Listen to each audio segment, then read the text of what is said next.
بترش هشت كومەلگە و گوندێنمان بندەستێ داعش دەینەوێ. قەزا شنگالê li 3/8/2014 hat bû kontrolkirin jilayê çekdarên Daişê ve û bi vê sedemê xelkê qeza şingalê tûşî karesateka mirovî bibûn. Dîvda bi borîna nêzîkî 2 salan navenda qeza şingalê û hin deverên dewrûberê wê hatine rizgar kirin.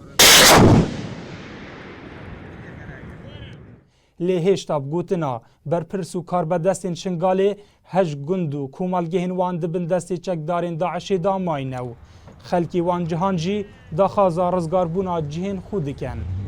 بتر جهه 1000 کسی البندست رخراوا داعش دایا ماهیوی هاف زوترین وقت اف گند و جهه مدمایی جی بین رزگار کردن دا همه اقل شی اموان هستیوان لاشا ام گور بکن دا ام داخواست کن به زوترین وقت بین رزگار کردن لی حتا نهاجی اف نزینگا چند نزینگا 20 مقبره اجتماعی هاتنا دیدن لی او منطقه هاتنا رزگار کردن از الوی باوری دما نزینگا 20 سها مقبرة جماعي الآلة قبلتي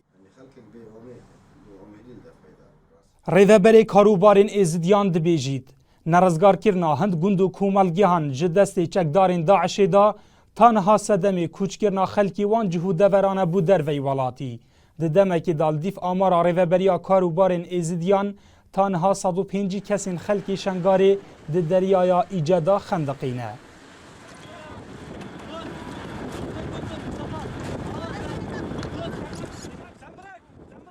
او کۆمەلگە و ناحیە بسەر قەزا شنگال بە و دیسان دەڤەرە باشیک و بەحزانێ کارتێکریە کە نەیە باش سەردەروونێ بێ خەلکێکریەوە بووی ئەگەرێوێ چەندێک و ئەف خەلکە هەزراوەیەکێ بکات یان نەوعا بێ ئۆمێدیەکە دەفپەیدا بتن هەزراوەیەکێ بکات کۆچبەریە بکاتن.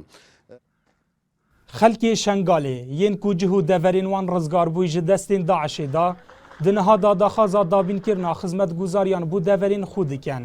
Lê hêşta hin ji wan yên cihên wan di destên Daişê da mayn daxwaza wan ya here serekî rizgarkirina cihên wan in.